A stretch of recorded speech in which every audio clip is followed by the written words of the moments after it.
Okay, but let's get into it, John. I'm not going to introduce you because I think as we talk, I think everything will kind of unfold.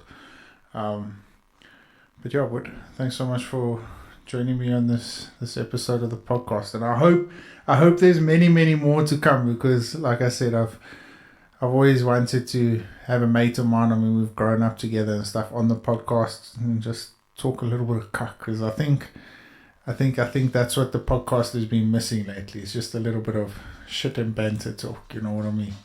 So, firstly, I think a good way of introducing yourself or introduction into the system is how did your fly fishing competition go, by the way? It was good. We fished up in Underberg in the KZN. Fishing itself was very tough. Up there in Underberg at the moment, the rivers are struggling. So the KZN committee and the board and stuff were very worried about having nationals there because of the lack of fish and stuff. I think what happened last year, I think they the rivers were good and they were low, but there were lots of numbers of fish and they had late snow. And I think that sudden cold from hot water to being cold water, I think killed quite a lot of fish. So fish numbers weren't there, but the fishing was tough, but also good because it made you think out the box where to find a fish and where to this. But yeah, it was lekker. The weather wasn't the best. We had a bit of rain and stuff like that, but always worth it. Always nice being out in nature. How long is it, boss? The comp itself starts on the Thursday. So Thursday, Friday, Saturday. So we fish 2 sessions on the Thursday, 2 sessions on the Friday, and then a morning session on the Saturday. So 3 days of fishing, of actual comp fishing, and then closing function on the Saturday night. But lots of teams get there early and practice a couple of days before and stuff. Yeah, so we fished 1 or 2 dams and stuff like that. So we were there probably for a week, I would say, in total, where the comp was only actually, So, we went down the Sunday where we only started comp fishing on the Thursday. So we're there. So when you're there, do you just say, well, this fly's cock? Drink beer, talk shit. Fish rivers where we can and try to figure things out before comp starts because all rivers are pretty much the same. So try to figure out where the fish are and what they're feeding on and things like that, and also get a feeling of a couple of the dams because we had 2 sessions on a dam. Sorry, boss, but what is so? Do you only fish rivers in this sort of competition? You fish like when they have it in Barkley, they have just rivers because Barkley are so lucky when it comes to rivers and stuff like that. They're really proper, like where Oaks get 100 fish in 3 hours. And it's happened 3 times at 3 nationals, different nationals. In one session, one guy gets 100 fish in 3 hours. But they are trying to do it like they do Worlds. So the guys are going up now to check. I think now in the next 2 weeks, where they have to do 2 still water sessions. And in dam, obviously, or lakes up there. It's you can't see from one side probably to the next. So I think they're trying to do it like that. But some provinces might not have good still water resources, and they've got good river resources like Barkley, where their rivers are just absolutely out of this world. So there when we in Barkley we just fish rivers, but east, that's just but I know next year I think the Nats is up in Cape Town, or in the Western Cape, so we'll probably fish a still water there too. But probably the same 3 still waters or 3 river sessions and 2 still water sessions. So they try to do it like they do Worlds, where you have both scenarios. But now what? Okay, wait. firstly, what trout are you guys catching? Up there in Underberg is just rainbows.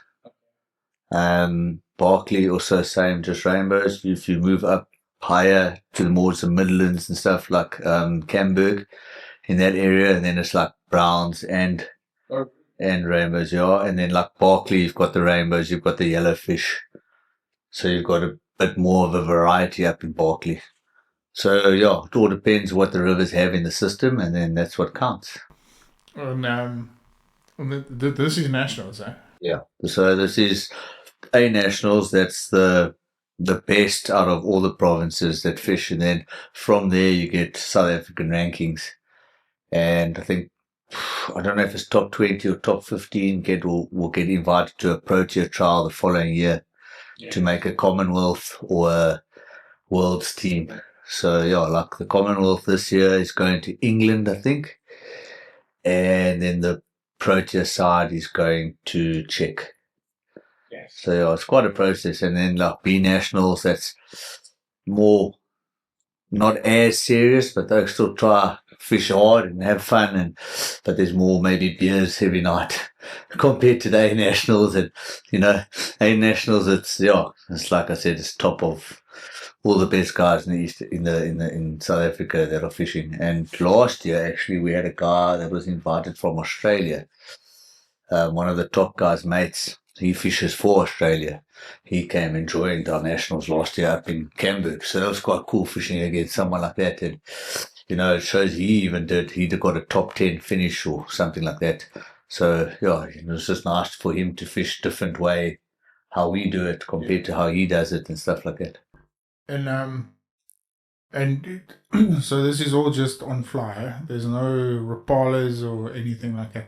But did you tie your own flies for this competition? Yeah, everything's self-tied.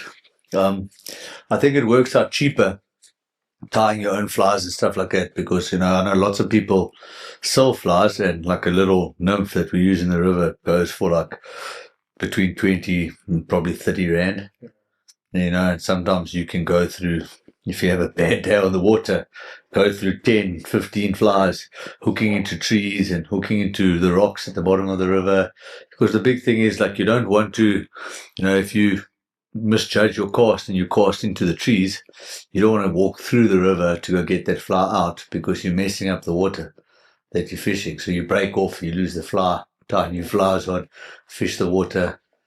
So yeah, sometimes you just have a bit of a nightmare and you can lose a couple.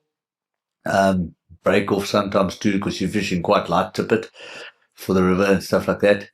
So yeah, it just works out cheaper tying your own flies, and you sit at night and after a session you chat to the guys in your team and see what worked, what didn't work, and you just retie those flies and the flies you've lost. Yeah, I tie every night. Yeah, every night we sit and tie a couple of flies and over a beer talking nonsense. Yeah, every single night.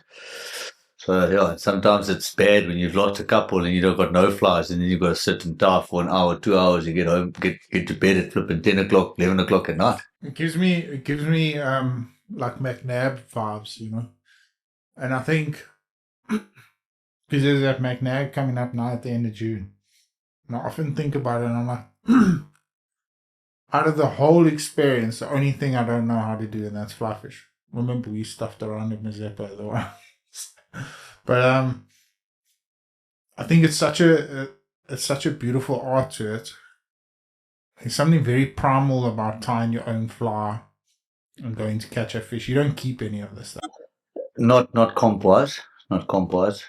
That's all strictly catch and release. If there's a dead fish, then it doesn't count. So if you've had a bad hookup and the fish dies and you put it back into the water and it floats, fish doesn't count. Socially, every now and again, personally, I don't like trout, or I haven't had a nice trout being cooked for me, I should say. So I catch and release strictly. But yeah, I remember the first time I caught a trout on my own fly. Geez, it felt like I won the lotto. It's amazing, it's like so. And afterwards, it's just like every time it's like normal. I don't think I fish now with bought flies. So from river fly to a still water fly, it's all self-tied, I can't remember when last I bought a fly, to be honest. It's just, yeah, it just doesn't happen. It's just, and the big thing is also comp fishing, you have to fish barbless hooks. So, not many shops sell barbless flies, self-tied or tied up flies. Most of them have got barbs on and stuff. So that's also quite a big thing when it comes to tying your own flies, because you can get Down that, just damaging the fish. protecting the fish. Like if you've hooked it a little bit deeper, that hook pops out. It's like a little needle. You just pull it out quickly and it's a little hole. Where sometimes with that barb, it hooks deep, and you pull it and you've taken half the flippin' fish's mouth out. So I think it's also just to protect all fish that you catch and stuff like that, and looking after the system. I think, I think with something like that, I think, and even with hunting and stuff, I think the technology or even just small considerations taken to make the sport as ethical as possible. I don't think a lot of people take that into consideration, and I think because I mean I'm sure fishing in general still gets frowned upon, like, by a lot of people. A lot of people don't like the comp fishing. A lot of the purists, that when I talk about the purists, I think it's like a pure dry fly fishing, and listen, it's beautiful fishing and it's amazing fishing. Um, and I think people frown upon the comp fishing because they're catching so many numbers, and they think they're damaging the fish. But it takes us sometimes 30 seconds to bring a fish in a river, in the net, call it maybe even a minute, 2 minutes, and the fish is released again. Where some people fight the fish longer and this and that, and also that can also affect maybe releasing the fish. So the So first argument is purely just the numbers game. numbers game, and I think they think because when 100 fish come out of a session, like they did in Barkley, think they're damaging the system. But someone fishes after him and gets maybe 30 fish. After that, it's got 100. Shows how many fish are in there. Where that little part of the water maybe has just been rested for 2 hours, and then someone else goes there and gets 30 fish or 20 fish. So it shows how many fish are in the system. So I think people that don't comp fish and want to judge comp fishing, I think maybe need to look deeply into it and before making comments on, yeah, back in the past, people were catching fish and throwing them in the net. We called it popping. So you hook a fish and you bring it out from 5 meters away and it's in the air and you're netting it out there. And that looks bad. So the rule has changed where your net has to be in the water all the time. So people have looked at it that way, and it's understandable that fish does fly out the water sometimes, but now, that rule's changed, not allowed to do it anymore. So people are thinking more to try protect the fish and protect and make people happy and stuff like that. I guess it's also like hunting. Some people frown upon shooting at 5, 6, 700 meters. They say that's not hunting, that's shooting. But can someone do it? That's another story. Can someone shoot that distance? I don't know. So everybody, I think's got their thought process, and there's reasons, pros and cons for both, I think, with everything. I yeah, I somehow I often have this conversation with a lot of guys, and I'm just like, too often in the industry, hunting or fishing in this matter, like the whole story with the drone stuff and all of that. I just feel that we're all striving to achieve the same thing. We all, I mean, I don't think I mean, in every industry, you're always going to get bad apples, but I mean, I don't think there's anyone that intentionally goes out there to disrespect animals or fish or whatever the case may be. But the fact of the matter is that there's the one group, there's the hunting guys, and within that we've got the long range shooters, the bow hunters, the traditional bow hunters, the handgun hunters and stuff, and we all frown upon each other. And I often have these conversations, and I'm just like, at the end of the day, we all just want the same thing. So let's not judge one another because yes, but like, just out of interest sake, the long range shooting, I've got a whole new different I've never been a long range shooter. So I went out 2 weekends ago to Tilden and I did that Tilden shoot. And for those listening, it's a competition shoot on, like, there's various different disciplines. There's two, there's the handgun, there's shotgun, and then there's the distance shooting. Yes. So I've just had I bought that Vortex Razor HD scope, and the idea behind it was that opportunities further than 300 yards, I must be able to take the shot, and ethically, or not me, but clients. So I sent my rifle away to Donna. He's just outside Craddock there, and he did everything for me. Dialed it in, bought heads, those Hornady LDXs, and we've got it now to precision. It's 2,800 feet or whatever the cuck they speak, and we went out on that Tilden shoot. Yeah, and I was lekker van gehad. So I've got my little phone there, and okay, 680 or 680 meters. Dial it, so many clicks. I think it was like 18 or 19 clicks or whatever. Kick it over. Yeah, and I think I missed every shot. And I was just like, it's just a completely different, not vibe, but there's a different aspect to it. And I think it takes a hell of a lot of practice. I'll be the first to admit that I thought, yeah, long distance shooting, that's fine. Just dial it, put it on the gong, and it'll. But then I get out there. Number one, I shake like shit. So I get out there and I put the crosshairs on, and I missed every single shot. And I know it wasn't the rifle. I know it was me. So I was just like, yeah, I've got a new respect for those that can do shit like that.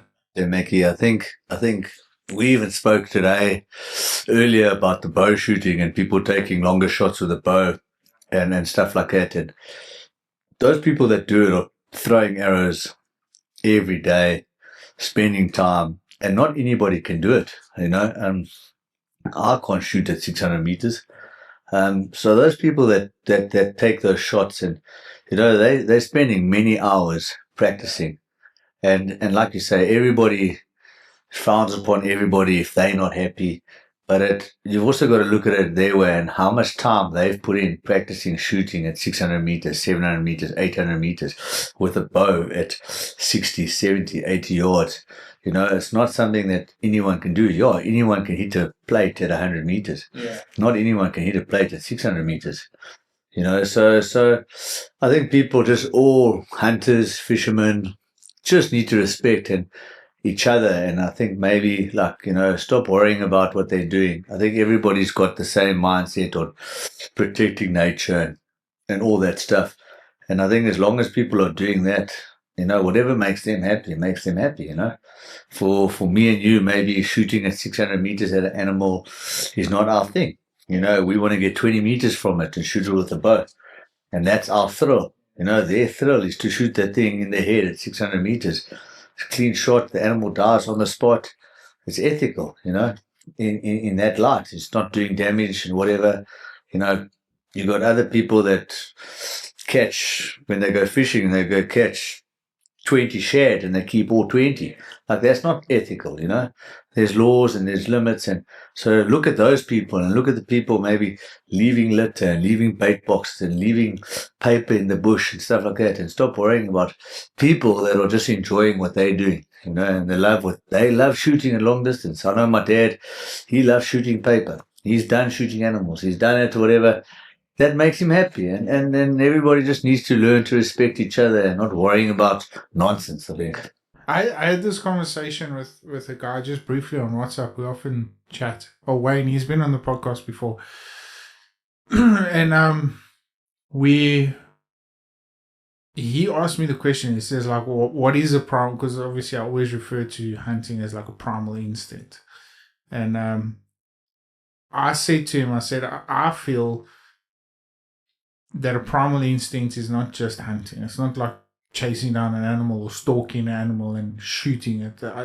I think there's so many different aspects to it. And if you look back, and one of my first podcasts I ever did was with Stephen Townley Bassett, with the Bushman art and all that. And I really want to get him on again because I watched that carte blanche insert and I thought it was brilliant. But because I've got so many more questions about it, because if you look and you actually break that episode down, um, a lot of the Bushmen actually enjoyed the art of making the arrow, tying a fly. You know what I mean?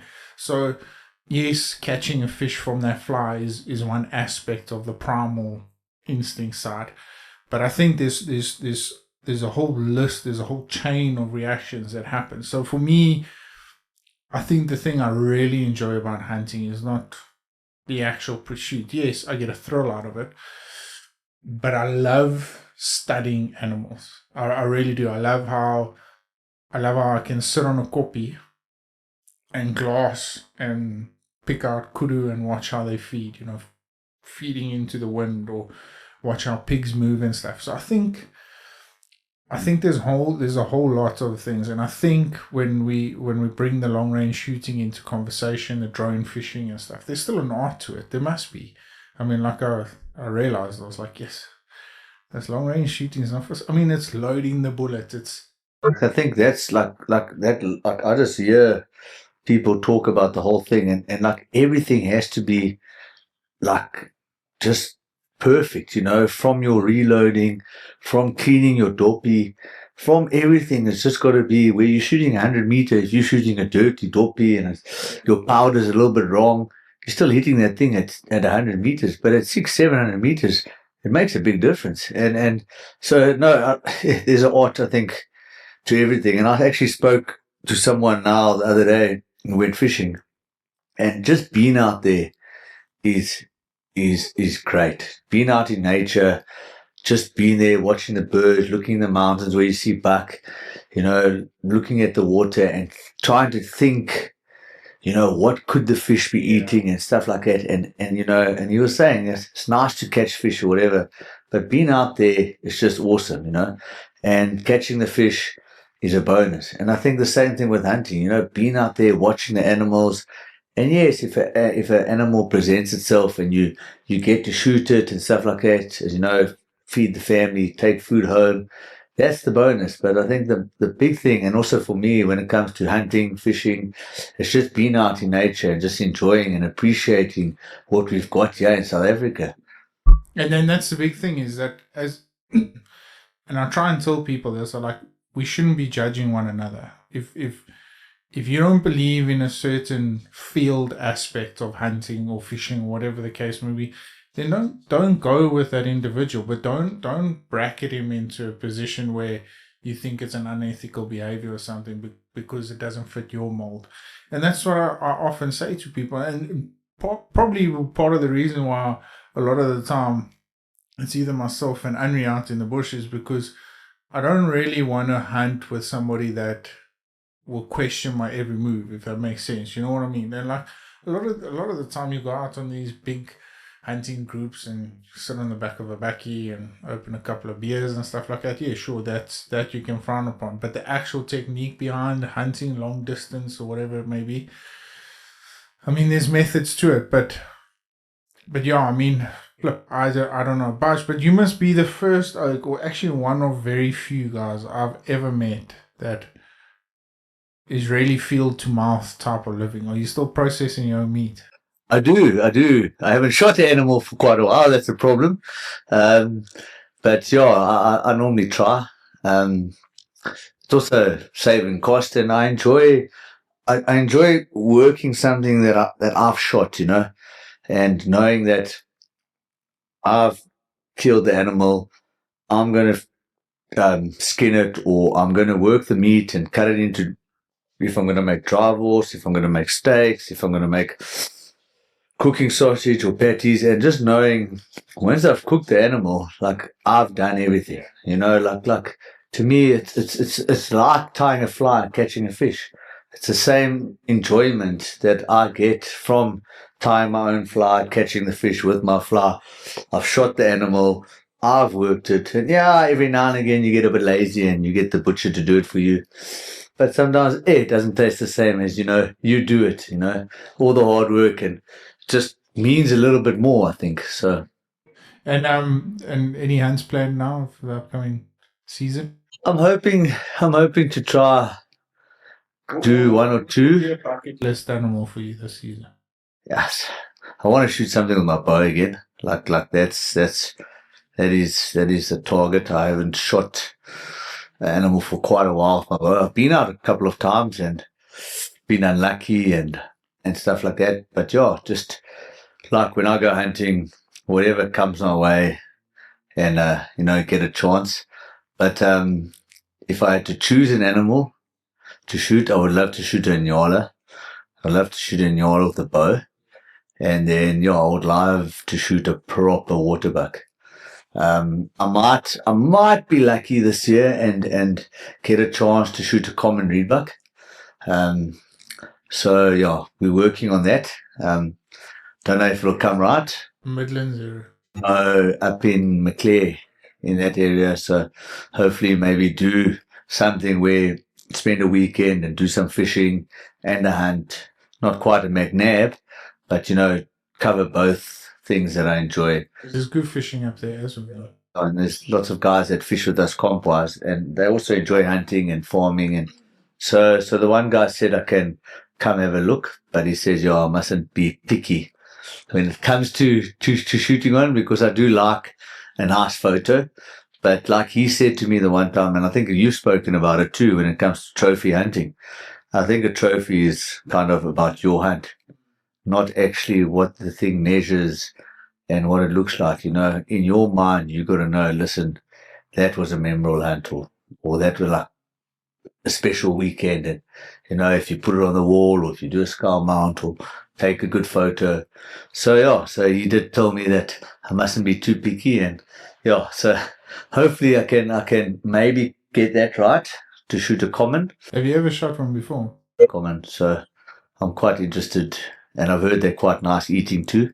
So Depends when you shoot them. they also like the fellow deer. Yes, but that common that I hunted last year at Henry's old man's place.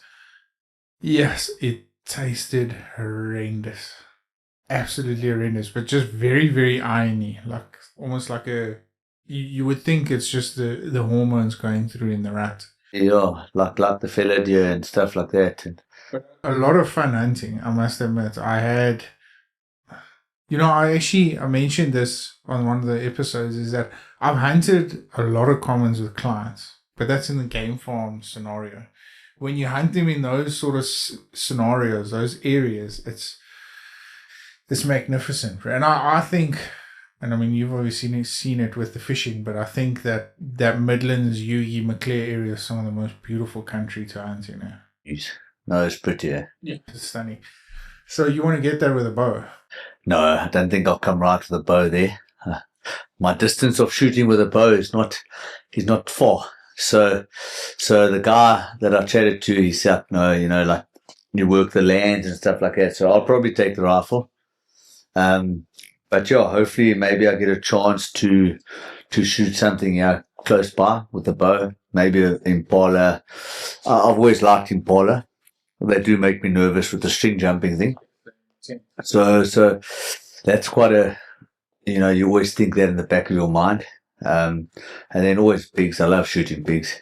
But I know that animal is as hard as nails. And yes, I've last year before last, outside Queenstown, I shot one of the bow, and I thought it was a perfect shot on the shoulder. I think it was at like 17 meters. Took off, and that was the last time I saw it. And I was like, yeah, I remember phoning my dad straight afterwards, and I'm like, I hit this thing perfectly, and it's just not leaving blood. And I spent hours looking for it, and that thing was just gone. So I know, and I know a lot of bow hunters have wounded them in the past, just even with a rifle. That's an hard South African animal, that. So if that gives me an opportunity, I will take it. But yeah, hopefully I wouldn't mind shooting a nyala. I just think nyala are so beautiful. I've seen yours that you shot with clients, and I've seen the ones that you shot yourself. I just think it's an amazing animal. So seeing them in the wild, I don't know if I might not have the heart to pull the trigger when I see it that close, but because every time I see them close, it's always had a camera because I know I can't shoot them. Yeah. So knowing if I get a chance to shoot it, I don't know if I will, but it would be nice to shoot one of those. Yeah, look, Inyala to me, Inyala and a bushback, East Cape bushback, I think have got to be the most beautiful animals under the sun. But so we've kind of haven't even introduced you yet. Bachi, Darren Bacha. When did you start hunting? What was the age? What was your first thing? When was the first time you picked up a bow? Let's hear it. So I think I've been shooting for a long time. From small, from a pellet gun, from a BB gun. The ones you buy at these shows, little plastic pellet BB gun things with the little yellow daisy things. I've been grown up with firearms. My dad has been shooting all his life, and he shoots handguns, so that's where it probably started. And he's taught me about the safety and all that about firearms and stuff like that. So yeah, shooting probably 9, 10 years old, I would say. Shot my first animal at 14. So quite a long time. I know a lot of people shoot it a bit younger than that, but yeah, my dad said I wasn't ready. So at 14, I shot my first animal. It was a blessed buck. I think most people's first animal was a blessed buck. And yeah, I've loved it ever since. And and now my dad lets me shoot the shooting, and now with my own kids, now I can't wait to let them shoot. And I took my daughter out last year, and Who? Peyton. yeah. And so my wife wanted her to shoot an animal, and I'm like, I don't know if she's ready. So we're like, no. Phone my dad, brings his 223 out, go to the range. She shot the 22 before, so I was like, let's see. Shoots the 223, gets scoped. And I was like, well, she's not ready. I was like, not quite yet. So she's a girl, and I know a lot of boys her age have shot an animal. So yeah, I can't wait for that. That'll be the next step, I think, of fatherhood is to take her out to shoot her first animal. Because I do remember my first animal, and it was special, and being with your father when it happens. I think the same as you. I saw an animal that you shot, I think, with the bow, the blessed buck, and brought back lots of memories. So I think I want to have that memory too, now with my own kid. And I think you're probably in the same light. You've got 2 daughters, and time will come where they get a chance to do it. Bow hunting started probably a bit later. My dad shot a lot of bow, not hunting, target shooting. So he often went to East London and did the bow comps and outdoor, indoor. He shot a lot of bow. I think he was one of the first groups in Queenstown that we had a bow group or bow club here in Queenstown. They shot a lot. And then it died off and stuff. And yeah, and my dad always shoots. He still shoots every now and again at the sea there. But yeah, I haven't shot many animals with the bow. I think I've shot 2 fellow deer and probably 2 warthog. But yeah, I'm a guy that doesn't take too many chances because I haven't practiced lots. So, I think you got to be confident in yourself taking a further distance shot or whatever. So, you get into that range and you're like, is it there? Is it not there? Can I shoot it? Should I shoot it? And I think being brought up by my father, if you're not 100% confident, you don't take the shot, So I've instilled that ever since I've started shooting, and I'll instill it on my kids, and I try and instill it on my wife if I take her out hunting, If you're not 100% sure, don't pull the trigger. It's quite simple. But yeah, from small, eh? Yeah. And now, Bach, what are you currently shooting on your bow? Like poundage and brands and 70-pound bow. 70-pound bear. It's freaking old. But I probably got it also at the age of 13. and set it down to its lowest poundage or whatever, and then just kept it in the year. So looked after it, and it'll do the job. Yes, it's nice to me get a new bow or whatever, but I can't really justify buying a new bow if I go bow hunting once a year. You know, so it is. My dad bought me a bow. It was like I think it was like a 30 pound, 40 pound bow, and I shot that. And then when he bought me this one, it's just and it's in good condition. I've never had to change strings or cams or everything. Gets looked after. Hasn't killed lots of animals. Maybe that's the reason. But a bare 70 pound bow that I shoot. I think 120 grain, 125, 100 grain arrow. Oh, no, not 100 grain. Probably 350 grams.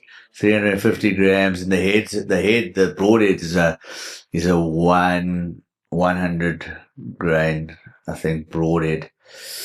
3 blade that I've been shooting. Fixed, yeah. Those mechanicals, they can have them. I walked around Huntex now the other day and I was like, maybe I need to invest in a couple of new broadheads because there's some really nice ones out there. They're very intriguing. But I was just like, a fixed blade for me just it doesn't. I haven't made a mistake yet. However, on the mechanical side, yes, this would every single thing I've done. I don't think I've had a successful hunt on the mechanical. Fortunately, no wounded animals. But I mean, like things deploying before they even hit the animal, and So for me, I'm not a big mechanical fan. I know there's some great technology out there. No. They look cool. I'm not gonna lie to you, they do look cool, and the cuts are massive and on an animal, but I don't know. I haven't, but like this is again, I think maybe like the fishing, and everybody's got their own thing. You like a fixed one, I like a fixed one. Maybe someone likes a two-bladed one. So everybody's got their own thing, and whatever works for them works for them. And they makes the hunter happy, and that's the main thing, I think. You think, and again, now this is going to sound a little bit more biased towards the bow hunting fraternity, though, but do you think bow hunting's made you a better hunter? 100%. 100%. I think, trying to get 100 meters to an animal and trying to get 25 meters to an animal takes a lot of patience. And I think with hunting, I think patience is key, So when I started bow hunting, and I could get the stalk in and get to that 40 meter range, but it was still out of range for me with the bow, So it just maybe that's also why I haven't been as successful, because I've got into that range where you may be comfortable at a 40-meter shot and you would have taken the shot, where I'm not, so I don't. Then I'll try and get an extra couple of meters and be patient and wait for the animal to turn and see when it's not looking at you and the wind and all that stuff. I think it's been crucial, and I even take that into rifle hunting now when I hunt. I don't just go out and sit on a koppie and see an animal there and take a shot. I always try to get a little bit closer, if my range is from 200 meters down, that's where I want to get to, and I've always thought that. And I think if it wasn't for bow hunting, I maybe would have taken shots in the past that would have caused a lot more harm to an animal, or losing an animal or something like that, So definitely bow hunting's taught me a lot of patience in the bush, and I use it, like I say, every day with hunting. If it's with a bow or with a rifle, it's the same type of hunting in my scenario, unless it's a different animal where it's, and again, this is a whole different, another topic, probably the driven hunts or whatever, where you're sitting in one spot. But if it's a walk and stalk, bow hunting, rifle hunting, I do the same type of mindset and stuff. So But I've got a question I want to really ask you, but before we get into that, I just want to just a little bit of advice about the common rebuck before I forget about it. So a lot of the common rebucks I've hunted, and that's why I really think you must take your bow with, just in case.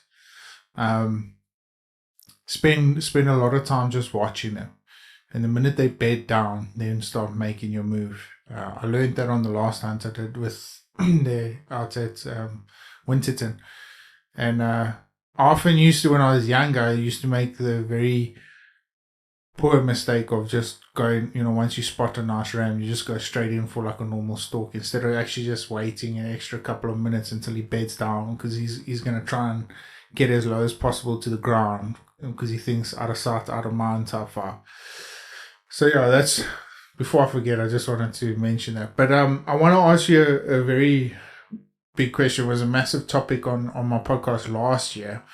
And like I mentioned, you're one of the very few hunters I know that literally from field to mouth, like from loading bullets to bow hunting to shooting the animal to processing it and then to feeding your family. The hunting industry as a whole to date, and I know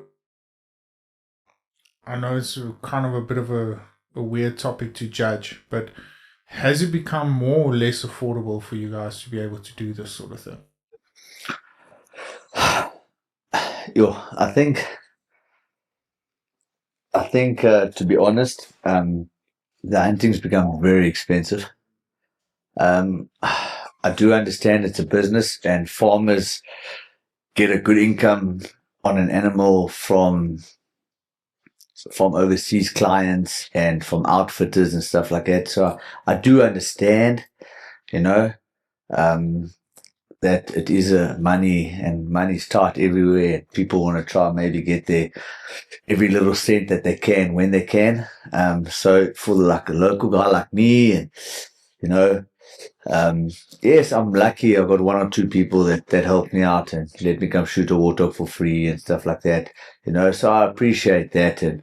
And so yeah, it is expensive. It's got more expensive. From shooting a blessed buck for 650 rand to shooting now 1,500 rand or even more.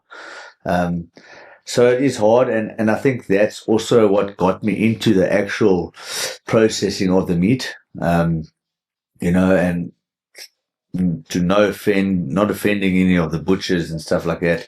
They've also got staff to pay and they've got bills to pay. So I understand, but you go shoot let's call it a blessed buck, and you pay 1,500 rand and you take it to the butcher and he works it for, let's just call it 1,000 rand.